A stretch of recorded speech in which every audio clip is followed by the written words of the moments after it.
O que ninguém te conta sobre transtornos mentais, que nem tudo é frescura.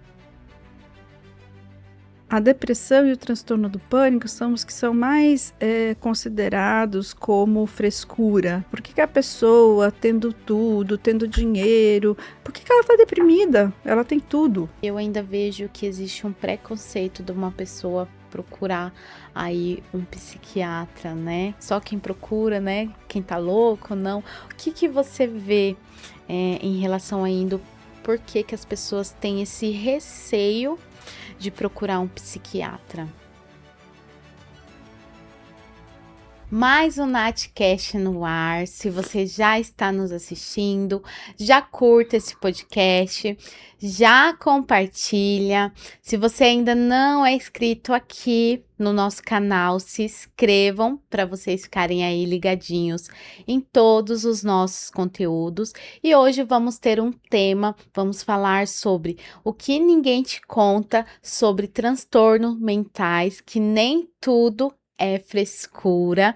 E para estar falando um pouquinho sobre esse assunto aqui comigo hoje, estou com a doutora Juliana Cividanes, ela que é mestre em psiquiatria pela Unifesp, São Paulo. Doutora, gratidão, né, por você estar aqui no Natcast, a segunda vez participando, né, por falar sobre esse tema, né, que nem tudo é frescura, né, o que ninguém fala aí sobre os transtornos mentais, que a gente vê que cada vez mais está crescendo, né, esse número de pessoas aí. E aí eu queria que, antes da gente iniciar, né, o nosso podcast, que você se apresentasse para o pessoal de casa, falasse um pouquinho de você, um pouquinho do seu trabalho também. Muito obrigada, Nath. É um prazer estar aqui novamente. Eu sou Juliana Cividanes, eu sou médica psiquiatra formada pela Santa Casa de Misericórdia de São Paulo. Faz 30 anos que eu atuo, né, como psiquiatra.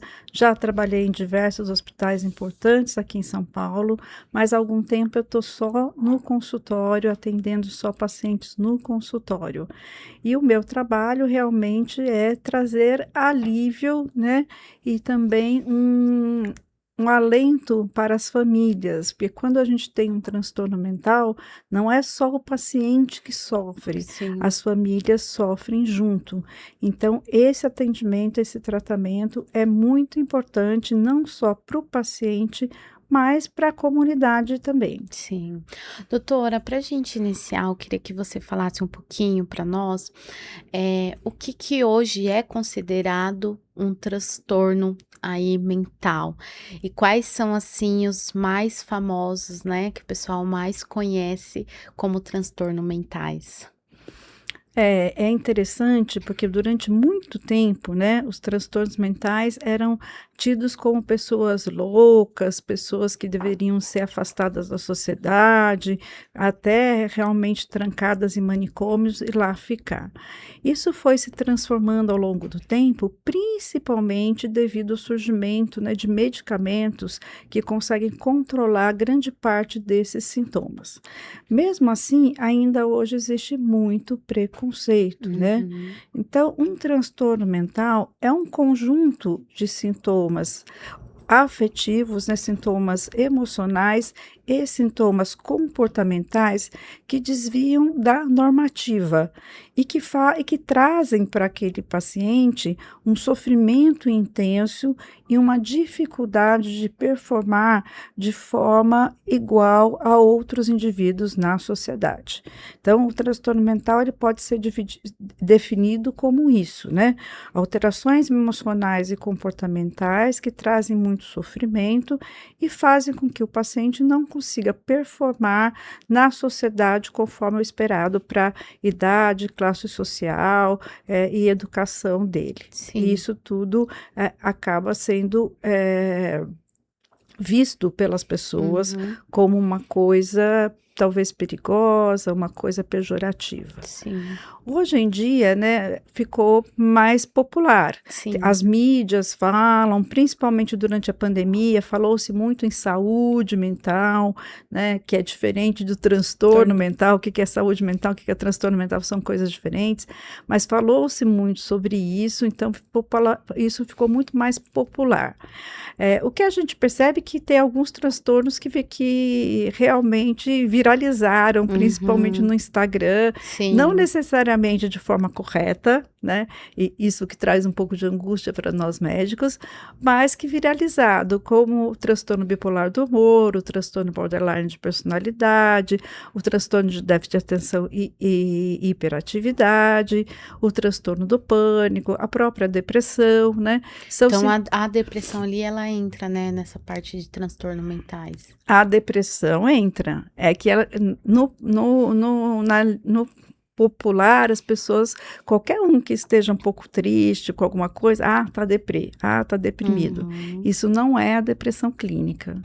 Sim. Então o borderline que você falou, qual mais, doutora? O Recapitulando. TDAH, transtorno de déficit de TDAH, atenção, o bipolar, né, ficou sim, muito famoso. famoso, o transtorno de pânico e a depressão, Então são 5, né? que são os Os mais mais, como se diz, falados, mais os mais falados, né? conhecidos. É. Como transtornos mentais, tá.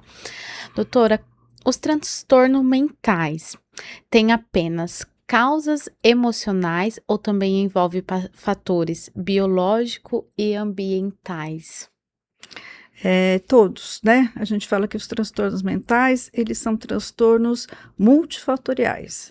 Então, Uhum. a gente vai ter desde causas ambientais, como negligência, traumas, violência.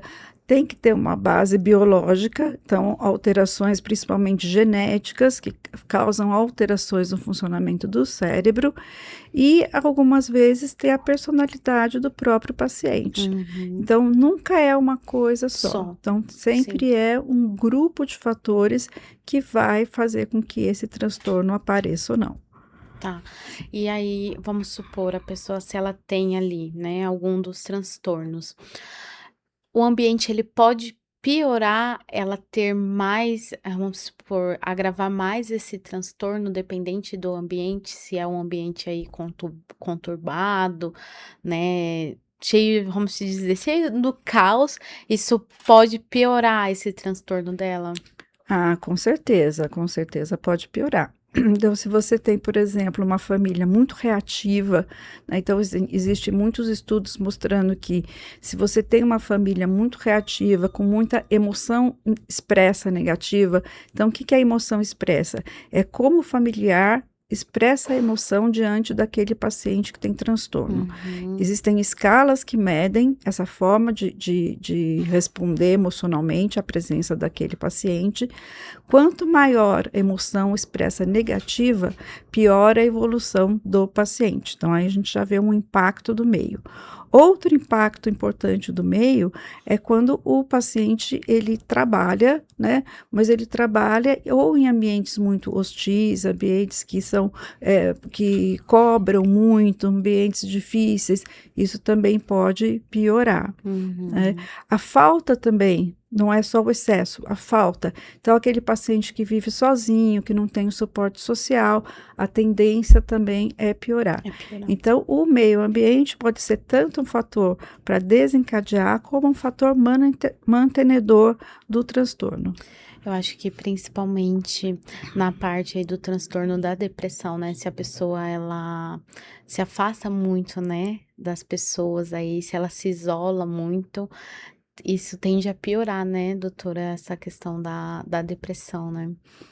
Na depressão, quando a pessoa tem realmente o transtorno depressivo, o apoio social, então a rede social faz uma diferença muito grande. Sim. O que acontece é que as pessoas dão apoio num primeiro momento, Uhum. então nas primeiras semanas ou até no primeiro mês. Como a depressão ela pode ser crônica e persistente, chega uma hora que as pessoas vão se afastando. É difícil aguentar o deprimido por muito tempo e é difícil entender que aquela pessoa não está deprimida porque ela quer. ela está deprimida porque ela está doente. Sim. Então começam coisas do tipo: ah, mas você tem que se esforçar, ah, mas você tem que querer sair, É. ah, mas a gente já te deu apoio até aqui, daqui para frente você tem que fazer a sua parte. E primeiro que são coisas que pioram, né? Porque o próprio deprimido, ele já sente uma culpa, já é um sintoma dele se sentir culpado, e ele vai se sentir mais culpado ainda. Poxa, todo mundo tá me dando atenção e eu não consigo melhorar. Piora a culpa dele, então piora a doença. E depressão não depende de força de vontade. Depressão é um dos transtornos que tem uma causa biológica muito importante, alterações nas redes neuronais muito importantes. Então, assim, muitas vezes depende de acertar o remédio certo, de achar o remédio certo, e daí sim, depois, achou o remédio certo, o paciente está bem, aí sim ele se envolver em atividades que façam com que ele não recaia nessa depressão. Então, é difícil para o paciente, mas eu entendo que é difícil também para as pessoas que estão ao redor aguentar, às vezes, 6 meses. Existe uma pessoa deprimida, né? Ficar 6 meses lá aguentando uma pessoa deprimida não é uma coisa fácil. É como você falou, né? Pelos dois lados, porque muitas vezes a pessoa ela também não consegue se expressar, não consegue expressar o que ela tá sentindo e o outro às vezes não vai entender, e aí, como você falou, vem muito essa questão da culpa, né? Porque às vezes as pessoas acham assim, ai, não faz porque não quer. E a gente sabe que não é assim, né? Que é totalmente aí diferente, não tem essa questão, ai, só dá vontade, né? Então vai, é muito além, por isso que é importante esse tema que a gente tá falando, né? Que é falar o por trás, o que ninguém entende aí sobre essa questão, né, doutora, dos transtornos mentais. Eu acho, Nath, que entre todos os transtornos que a gente citou aqui, né, a depressão e o transtorno do pânico são os que são mais considerados como frescura Uhum. pelas pessoas leigas ou pela família, né? Porque como são incompreensíveis, ninguém consegue compreender por que a pessoa, tendo tudo, tendo dinheiro, tendo às vezes um bom relacionamento, tendo filhos, morando num lugar bom, podendo passear, viajar, por que ela está deprimida? Ela tem tudo, né? Então, isso é uma das coisas que é vista como frescura. A gente Sim. ouve até hoje, né? Se tivesse um tanque de roupa para lavar, não tinha depressão. Isso é uma frase que a gente ouve até hoje, infelizmente. Então a gente vê como as pessoas continuam ignorantes em relação ao tema. E o transtorno do pânico também, né? Porque as pessoas têm às vezes ataques de pânico em situações assim onde ela deveria estar feliz. Uhum. Vai num cinema, assistir um filme e aquela situação para a pessoa de estar fechada num lugar que tecnicamente ela não vê saída, se ela passar mal, faz ela ter um ataque de pânico. E as pessoas falam, ela está passeando porque ela está tendo ataque de pânico. Isso é Uhum. frescura, né? Então, é muito ruim para o paciente, mas eu entendo o quanto é difícil para as pessoas que não têm um transtorno Entender. compreender. Porque não tem um exame, um raio-x, uma tomografia que mostre o que a pessoa está passando. É só o relato clínico, né? Sim, essa questão da depressão, né? Eu passei, né, com a minha mãe, então, assim, por mais que eu era muito nova, né, eu tinha só 10 anos, e às vezes eu via, né, até que, aqui, 18 anos que minha mãe faleceu, né, que ela teve depressão e aí acabou se suicidando, mas assim, fala 18 anos atrás, né? Imagine se hoje ainda o pessoal ainda tem esse preconceito, esse julgamento, né, de não entender. Imagine há 18 anos atrás, né? Era considerado realmente uma frescura. Ai, eu escutava muito isso, né? Ai, é frescura, ai, não tenho o que fazer, ai, é falta de vontade, ai, é falta de um boleto para pagar. Eu já ouvi isso, gente. Falou, gente, não é assim, né? É muito por trás e muito dessa questão, né, da família também, às vezes não compreender, porque às vezes a própria pessoa não sabe nem o que tá acontecendo, né, com ela em si. Então, você também falou da questão, né, do pânico. eu já tive uma situação que eu tive uma crise de pânico que também, assim, falei, meu Deus, o que é isso, né? Hoje não, mas assim, você vê que é difícil para o outro entender e muitas vezes para você explicar o que você tá passando. Porque assim, um dia você tá bem e de repente você tá, né, eu vejo, né, a questão da depressão ali. Um dia você pode estar bem, no outro você tá, eu falo, só existindo, né, doutora? Só existindo, mas olha que interessante o seu relato, né, do Uhum, transtorno do pânico. Você mesmo não sabia o que estava acontecendo. uhum, Então, assim, é uma coisa de uma perda de controle é, total, tanto física quanto mental. Você sim, sentiu, né, aquele ataque de pânico, mas nem você mesmo sabia o que estava acontecendo. Então, dá mais medo ainda. é. Então, o medo alimenta o transtorno de pânico e vira, então, um ciclo vicioso. É porque eu achava, né, quando eu tive essa minha crise mesmo de pânico, eu achava que era ansiedade.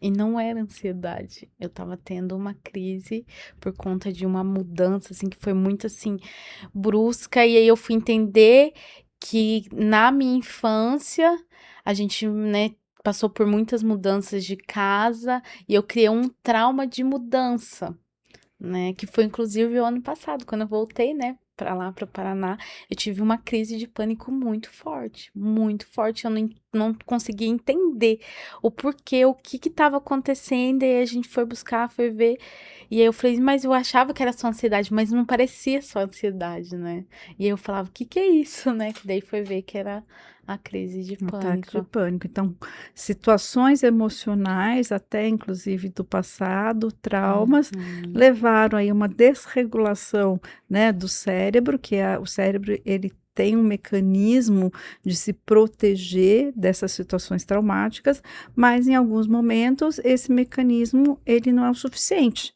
Ele não uhum, protege o suficiente e você acaba tendo esses ataques de pânico. Então, como a gente falou, é sempre uma coisa multifatorial. sim. Não é nem só uma coisa, nem só outra, né? Sim.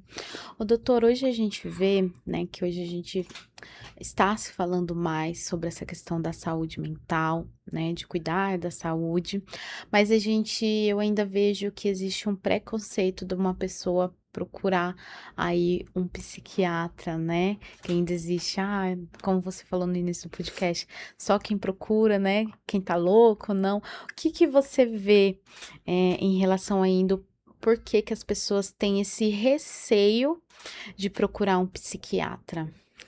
Eu acho que essa questão é meio histórica, assim, eu sempre penso nisso.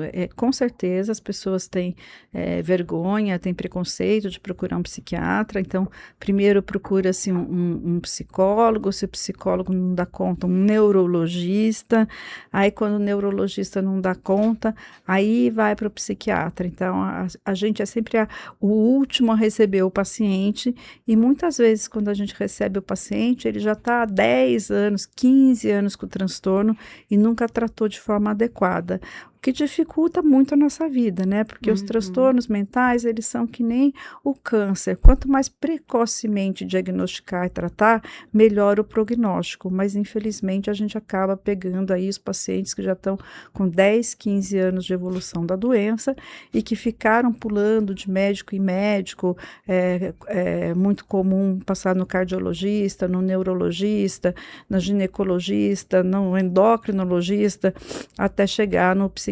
Então, essa é uma verdade que a gente tem. Mas o preconceito, eu acho que é um preconceito histórico, né? Se a gente for remontar a origem da psiquiatria, ela começou lá atrás como sendo uns transtornos, umas doenças que não tinham cura. E esses pacientes, eles eram exilados, eles eram presos junto com presos comuns. Né? Eles iam literalmente para a cadeia. Eles eram pessoas tão inadequadas para participar da sociedade quanto um ladrão, um assassino. Então, já vai criando um preconceito aí. Quando separou-se, então, né? Não, isso são pessoas doentes, esses são pessoas que cometeram uma infração social, mas não são doentes. Não existia tratamento. E os tratamentos que existiam eram muito físicos, que beiravam a castigos físicos mesmo, né? Então, os pacientes passavam por banhos de gelo, ficavam presos em máquinas que ficavam meio que congelando o corpo deles, eles recebiam castigos, a própria eletroconvulsoterapia era um tratamento que era considerada uma forma de castigo, e assim vai até a gente chegar, né, no século XIX, no século XX, quer dizer, não faz tanto tempo, ao desenvolvimento de medicamentos que foram, então, sendo capazes de tratar de fato esses pacientes, de tirá-los da instituição. Outra coisa que eu acho que mantém o preconceito é o fato desses pacientes, no começo, serem pacientes mais esquizofrênicos, pacientes com transtorno bipolar graves, pacientes que tinham, então, sintomas e comportamentos muito diferentes da norma, fugiam muito da normativa, e isso fazia com que eles fossem estranhos, esquisitos, então as pessoas começaram a ter medo desses pacientes. E a mídia às vezes ajuda, às vezes atrapalha, né? Sim. Porque às vezes a gente vê filmes, a gente vê mesmo em novelas, coisas que pioram, né, esse preconceito. Então, tem um filme emblemático que é aquele Sete Cabeças, né? Acho que é isso que chama. Sete Cabeças. Não vou lembrar, doutora. Acho que é isso que chama. E que pinta a psiquiatria como, né, assim, só sem tratamento nenhum, como bicho de sete cabeças. Sim. Que pinta a psiquiatria como uma coisa que só leva ao castigo, uma coisa que só está ali para punir e não para tratar. Então, tem coisas muito importantes, muito interessantes na internet que ajudam os pacientes, mas tem coisas que atrapalham mais ainda e pioram o prognóstico. Até ia te perguntar, você acredita também nessa questão, né? Porque quando, assim, a gente pensa em psiquiatra, pelo menos eu, às vezes pode ser mais alguém, né, que está nos assistindo, que pode se identificar, porque eu já passei por psiquiatra que eu via que não tinha muito aquela escuta ativa, né, até chegar num diagnóstico do que realmente eu tenho, né, enfim. E aí, o que que a pessoa fazia? Só remédio. Ah, você tá com depressão. Mas não fazia, às vezes, um exame, não fazia, assim, um diagnóstico. Você acredita também que as pessoas, muitas vezes, não procuram um psiquiatra por ter esse pensamento também? Ah, eu não vou procurar, porque se eu for no psiquiatra, ele vai me tacar remédio, eu vou ficar o resto da minha vida aí dependente do remédio, doutora? Opa, tem muito, né? O que eles falam é assim, eu não vou entrar no remédio, porque depois eu nunca mais vou sair, né? O que eles não entendem muitas vezes é que o transtorno que aquela pessoa tem, que aquele paciente tem, é um transtorno crônico. É como se fosse assim, eu tenho diabetes, mas eu não vou no endócrino, porque senão eu vou entrar no remédio e nunca mais vou sair. É lógico, você tem diabetes, você vai tomar um remédio para diabetes pro resto da vida. Você pode não tomar, mas o que vai acontecer se você não tomar, né? Você vai ter um excesso de açúcar no sangue que vai levar à destruição de vários órgãos. Vai levar à destruição de vasos periféricos, vai levar à destruição dos rins, vai levar à destruição dos vários órgãos. Então, você vai lá e toma aquele remédio para sempre.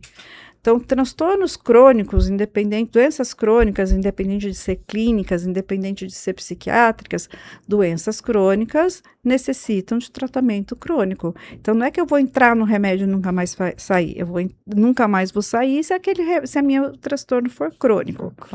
E outra coisa que as pessoas confundem, né, o que é uso crônico com o que é dependência. É isso que eu ia te perguntar, o que significa, né, esse transtorno mental aí crônico, que ela precisa realmente, né, ter o remédio de um transtorno normal. Você pode explicar, doutora? Por exemplo, a esquizofrenia é um transtorno psiquiátrico que, por enquanto, não tem cura. Falo por enquanto porque tudo evolui, a medicina evolui, pode ser que um dia a gente consiga achar a cura. Sim. Por enquanto não tem cura, então o paciente tem que tomar o remédio, a partir do diagnóstico, ela tem que tomar o remédio para sempre. Qual a vantagem de tomar o remédio para sempre? Evita piora da doença, evita institucionalização, então o paciente não vai ser internado, pode até estagnar, fazer com que a doença não progrida, muitas vezes pode melhorar os sintomas, fazendo até com que a pessoa volte a ser funcional, volte a trabalhar. Então, isso é uma coisa crônica. O que é a dependência? Dependência é o uso de um medicamento de forma não prescrita, de forma inadequada, na qual o paciente precisa cada vez mais de uma dose maior para ter o mesmo efeito. Geralmente, os medicamentos que causam dependência, eles já vêm, né, já são rotulados pela Agência Nacional de Vigilância, com aquela tarja preta. Uhum. Então, quando você vai na farmácia, você tem medicamento que é não tarjado, que não tem tarja nenhuma, que sei lá, uma Novalgina, um paracetamol, que são medicamentos que você compra sem receita, você mesmo vai lá, compra e usa, né, que você sabe mais ou menos como é que funciona. Tem os medicamentos com tarja vermelha, no qual entram os antibióticos, alguns anti-inflamatórios, uma série de medicamentos. Por que ele tem medicamento para colesterol, medicamento para pressão alta? Então, vem uma tarja vermelha. Por quê? Ele só pode ser usado sob prescrição médica. Se você for lá e usar por conta, você pode estar se medicando de forma errada. Sem saber o que tem, né? Então, o médico tem que saber o que você tem, daí o médico vai dar a dosagem certa para o seu caso, você vai lá comprar e vai tomar. E tem os medicamentos que têm a tarja preta. Esses sim, eles têm risco de causar dependência. Só que a dependência só vai acontecer quando o paciente fizer uso abusivo. Então, você deve ter ouvido falar aí do Zolpidem, Sim. não vou falar um nome comercial, mas todo mundo sabe qual que é, e que as pessoas começaram a usar de forma totalmente indiscriminada. E uma das coisas que fez com que esse uso dele fosse indiscriminado é porque o laboratório, de alguma forma, quando entrou em contato, né, para registrar na Anvisa, conseguiu registrar eles num receituário branco, que é um receituário que todo médico tem. E ele tinha tarja vermelha. A partir do momento que a gente começou a ter uma série de pessoas dependentes e que, inclusive, né, chegaram a precisar de hospitalização por conta do exagero do uso, aí ele passou a ter uma tarja preta e passou a ter um receituário especial. Então, isso é dependência, quando a pessoa faz uso de forma abusiva e que cada vez ela precisa de mais medicamento para ter o mesmo efeito e que se você tira de uma vez só, ela entra em abstinência, ela passa mal. Aí é um remédio que causou dependência. Ninguém passa mal se parar de tomar antidepressivo. Pode ter um pouco de síndrome de retirada, ficar um pouco tempo, mas não vai parar no hospital porque parou o antidepressivo. O pessoal fala o desmame, né? É. Gradativamente, aí até a pessoa não precisar, Não precisar mais. Agora, tem os medicamentos que causam dependência, que a pessoa fica viciada. Sim. Né? Se começa a faltar o remédio, a pessoa já entra em desespero. O antidepressivo não, às vezes a pessoa fica 2, 3 dias sem tomar, daí liga, ai doutor, faz 4 dias que eu tô sem tomar, você pode fazer uma receita? Agora imagine se a pessoa que está viciada fica 4 dias sem tomar. É um vício, né, como qualquer vício, né, da droga, da bebida, do jogo, é a mesma coisa, né, doutora? É a mesma coisa, é um vício e uma dependência química, né, vamos dizer assim. Sim. Doutora, você acredita, né, que hoje ainda pessoas que fazem, né, esse acompanhamento aí psiquiátrico, tem essa questão da discriminação das pessoas, né, seja aí no trabalho, né, no profissional, seja às vezes da família, de amigos, ainda tem essa discriminação? Você acredita? Tem sim, não sou eu que acredito, né? É porque é a coisa que a gente vê. Então, por exemplo, quando o paciente se afasta do trabalho por causas psiquiátricas, a tendência é, quando ele volta, depois daquele período de estabilidade, ele ser mandado embora. Então, isso é uma coisa que eu já vi muitas vezes, isso é comum. Certo. Porque o empregador entende que a pessoa que tem um transtorno psiquiátrico, ela vai se afastar muitas vezes, ou ela vai performar menos do que a pessoa que não tem.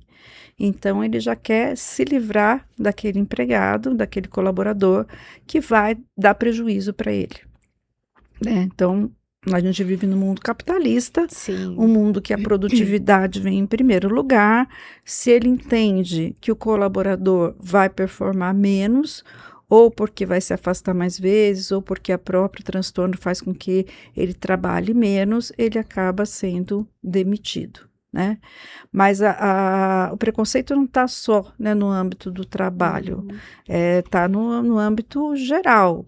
Muitas vezes o paciente não conta para os amigos, para o namorado, para a namorada, que usa medicamento, porque senão isso afasta as pessoas. Tá?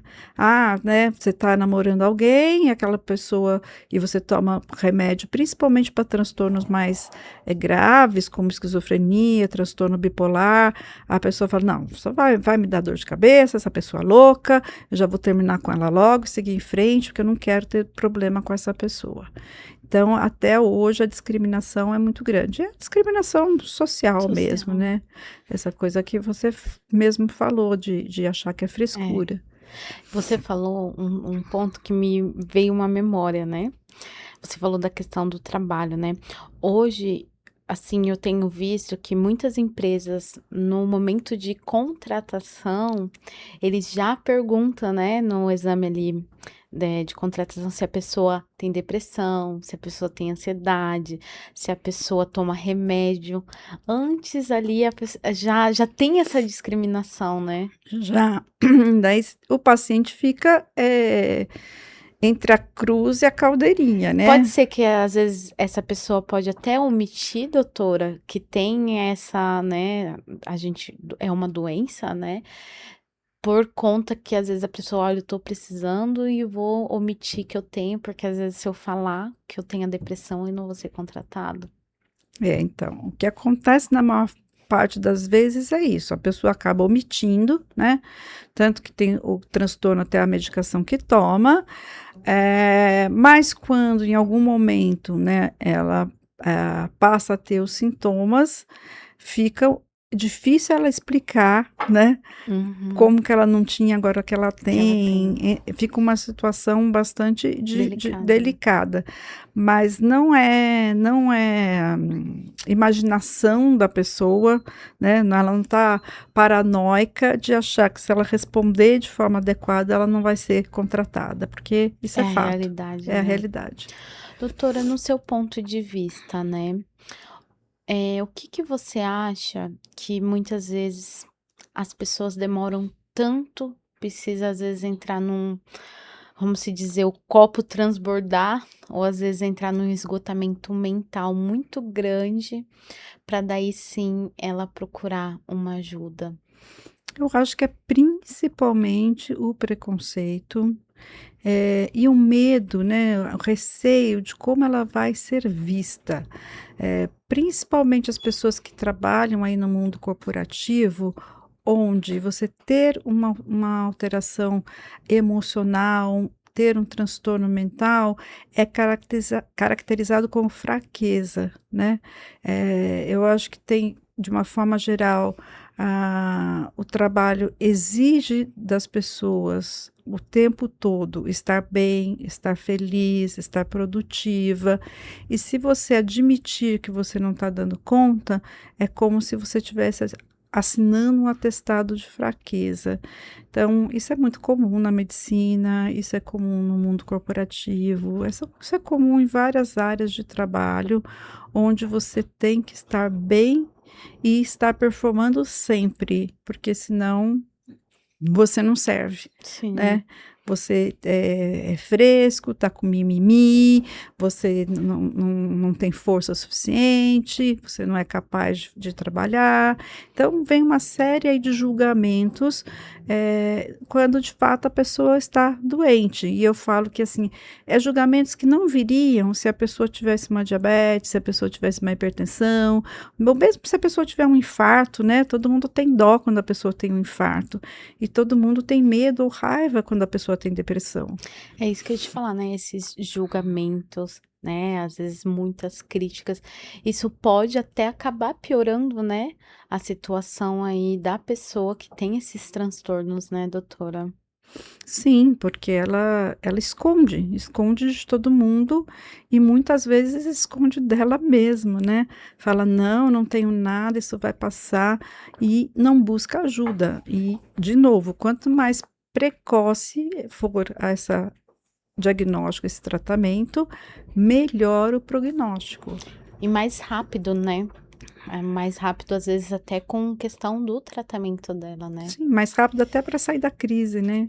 Sim, até eu ia te perguntar, hoje a gente tem a questão da NR1, né, que Sim. saiu, que já fala mais sobre essa questão aí da saúde mental, no trabalho também. Mas o que mais você acha que os profissionais, né, da área da saúde ou as pessoas que falam sobre saúde mental poderia fazer para mudar um pouco dessa realidade, até para a pessoa às vezes não deixar, né, para a última hora aí para procurar uma ajuda. Você falou uma coisa interessante, né, os profissionais, mesmo os colegas médicos não psiquiatras, eles têm muito preconceito. Hum, Então, assim, eles também não têm paciência ou não atendem pessoas que têm transtorno mental. Muitos também não acreditam que existe o transtorno mental. O máximo que eles fazem é encaminhar para um neurologista. Eles têm muito preconceito com psiquiatra, então isso dentro da própria medicina. Imagine fora da fora. medicina. Então, eu acho que, nós, psiquiatras, psicólogos, a gente que trabalha diretamente, tem muito assistente social que trabalha diretamente com, transtornos mentais, eu acho que a gente tem que cada vez mais buscar espaços, assim como esse, para falar do assunto, para explicar, para dizer que as pessoas que têm transtornos mentais, elas não vão sair por aí atirando, matando ninguém, não, isso é Uhum. fantasia, né, que não está cheio de gente aí com transtorno de personalidades múltiplas, isso também é fantasia, né. Então tem É, muita coisa que o cinema, a mídia vendeu como problemas psiquiátricos e que é fantasia, isso que não existe no dia a dia. Então acho que a informação é sempre a melhor arma. e também, doutora, um ponto muito importante, né, a gente falar da questão de você ter um diagnóstico correto, né, certo? Porque às vezes a pessoa ela sente alguma coisa e às vezes ela vai, né, num profissional e às vezes ele não tá ali adequadamente para isso, ou às vezes você sente alguma coisa e aí você vai no chat GPT. Estou sentindo. Gente, olha uma coisa, olha só, esses dias, aí me veio, né, a minha sobrinha falando assim: "Ah, eu faço terapia com o chat GPT, eu pergunto para o chat o que que eu devo fazer em determinadas situações". Olha o ponto que a gente tá chegando das pessoas, né, conversar com o chat como se fosse, né, uma Um ano. pessoa, um humano, e muitas vezes a pessoa, tipo, sente alguma coisa, ela vai no chat ou ela vai no Google, e aí a pessoa já entra em desespero. E às vezes não é nem isso que ela tem, né, doutora? Já aconteceu alguma situação assim com você? Ah, já. Eu tenho pacientes que abandonaram a terapia para fazer terapia com o ChatGPT. Meu Então, a Deus. terapia com o ChatGPT, ela tem acontecido milhões de pessoas ao redor do mundo, né? E daí teve nos Estados Unidos aquele caso da menina que se suicidou porque estava tecnicamente fazendo terapia com o ChatGPT e chegou num momento que nem ela nem o chat viram saída para a solução e ele ajudou então ela a planejar uma forma de se suicidar. Os pais Meu entraram com Deus. processo contra a empresa, tudo, mas isso está acontecendo com milhões de pessoas ao redor do mundo. Então, talvez não aconteça naquele estado, né, dos Estados Unidos mais, porque ali foi proibido, mas está acontecendo do lado da gente em todo o mundo. Então, Sim. eu acho que a inteligência artificial, ela é muito útil para muitas coisas, mas ela não substitui, né, o profissional. As pessoas pessoas podem até perguntar e discutir com o chat, e trazer para o profissional, o que que eu discuti com o chat, que às vezes até às vezes não tem nada a ver, mas tudo bem, eu acho que a inteligência artificial está aí, a gente vai ter que se Sim. adaptar a ela, né? Mas ela acaba muitas vezes mais atrapalhando do que ajudando. Ajudando. Doutora, e quando que a gente deve, né, procurar aí um psiquiatra e quando a gente deve procurar um psicólogo? E qual é a diferença, né, entre o psiquiatra e a psicologia? Então, a psicologia, ela é um ramo, né? Ela nasceu da filosofia. Então, o papel do psicólogo é compreender a pessoa nesse universo e compreender o universo da pessoa. Então, esse basicamente é o papel do psicólogo. Tanto que o psicólogo não necessariamente é um psicólogo clínico, ele tem várias formas de atuar.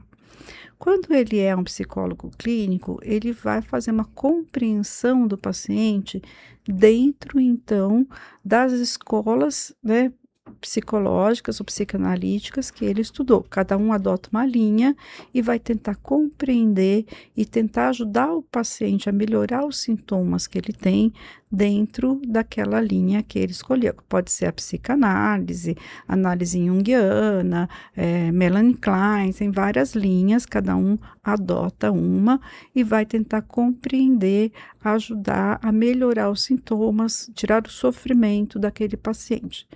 Se o psicólogo percebe que o paciente tem de fato um transtorno, preenche critérios para uma doença, daí ele encaminha para o psiquiatra, porque provavelmente aquele paciente vai precisar ser medicado, né? Então, tem também esse encaminhamento de um para o outro, né?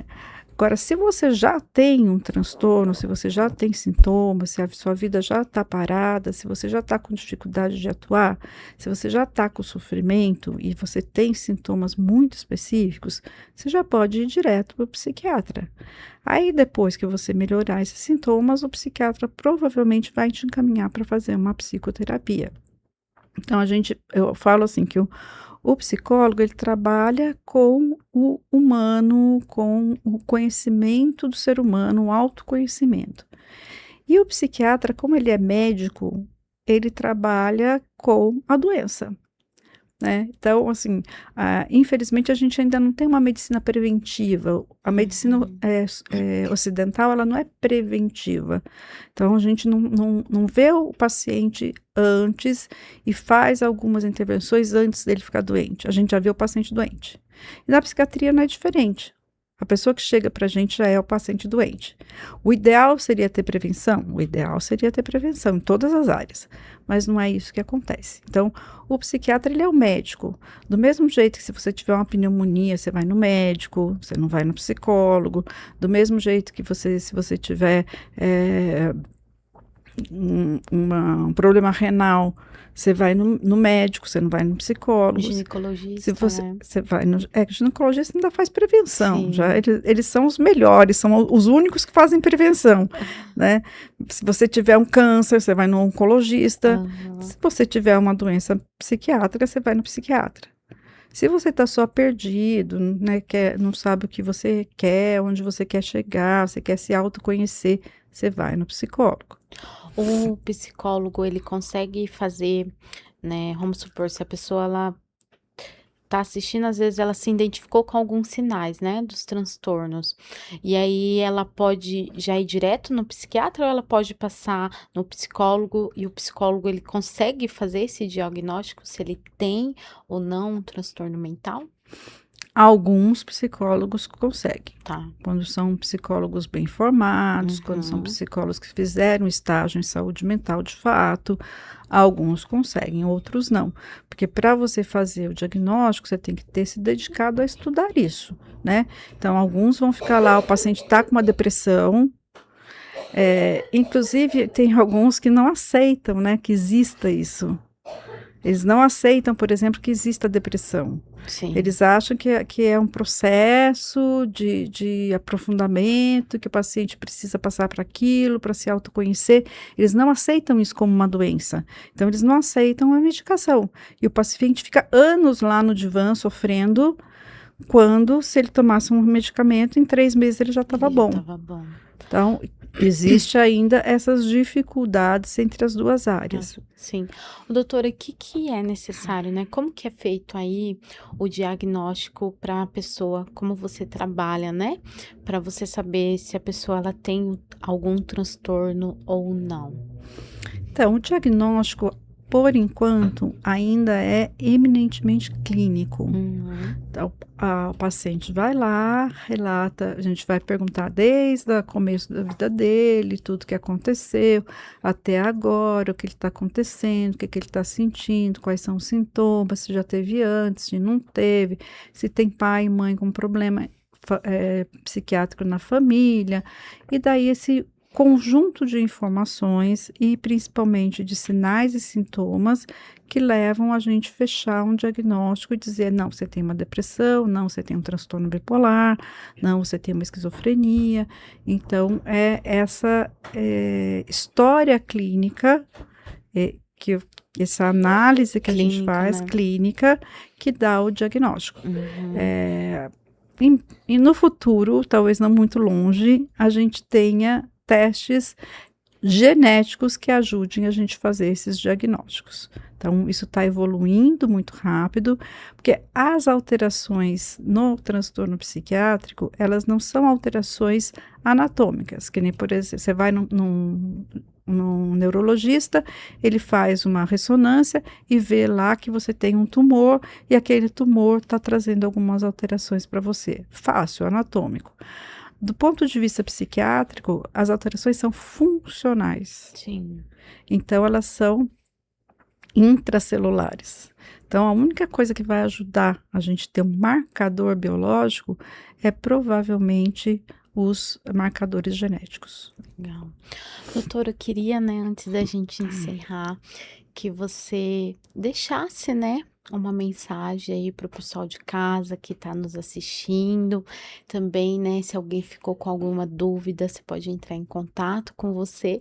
E aonde, né, que você está localizada aqui em São Paulo. E se você também, né, faz atendimentos aí online para quem é de fora, né, de São Paulo. Então, tá bom. A primeira coisa que eu queria deixar é isso, né? Que transtornos mentais não são frescuras, não depende, né, exclusivamente do paciente, tem a ver, então, com o ambiente, desde que ele nasceu, que ele se formou, alterações biológicas, provavelmente alterações genéticas, e todos os estresses, tudo que ele passou durante a vida. Isso leva ao surgimento realmente de doenças que precisam ser diagnosticadas e tratadas. Eu atendo na Rua João Moura, em Pinheiros, aqui em São Paulo. O meu consultório, né, eu atendo de adolescentes até idosos, não trabalho com crianças, não atendo crianças. E você perguntou mais uma coisa? Sua rede social. Tá, minha rede social é o meu nome, @JulianaCividanes. E tem mais Se uma. alguém tiver, né, alguma Se alguém dúvida, você tiver pode entrar em dúvida. contato, se você atende online também. Sim, eu faço atendimentos presenciais e atendimentos online. E, inclusive, assim, eu tenho pacientes até de fora do país, Legal. né, de outros países. E o que ajudou muito a gente é até a prescrição, né, digital. Então, hoje a gente pode atender pacientes de qualquer região do Brasil, porque a gente tem como fazer a prescrição digital.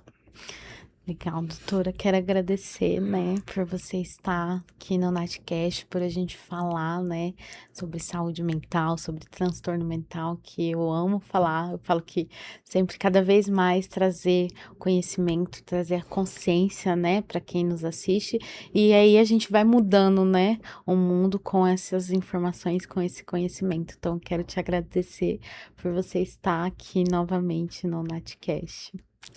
Eu que agradeço e acho que esses encontros são de muita importância para a gente tirar, então, o preconceito e o estigma, em relação aos transtornos mentais. E se você chegou até o final deste episódio e ainda não curtiu, deixa aqui sua curtida, deixe o seu comentário, o que vocês acharam do podcast de hoje. Se você ainda não compartilhou, compartilha esse episódio. Se você ainda não é inscrito aqui no nosso canal, se inscrevam e eu espero vocês no próximo Natcast.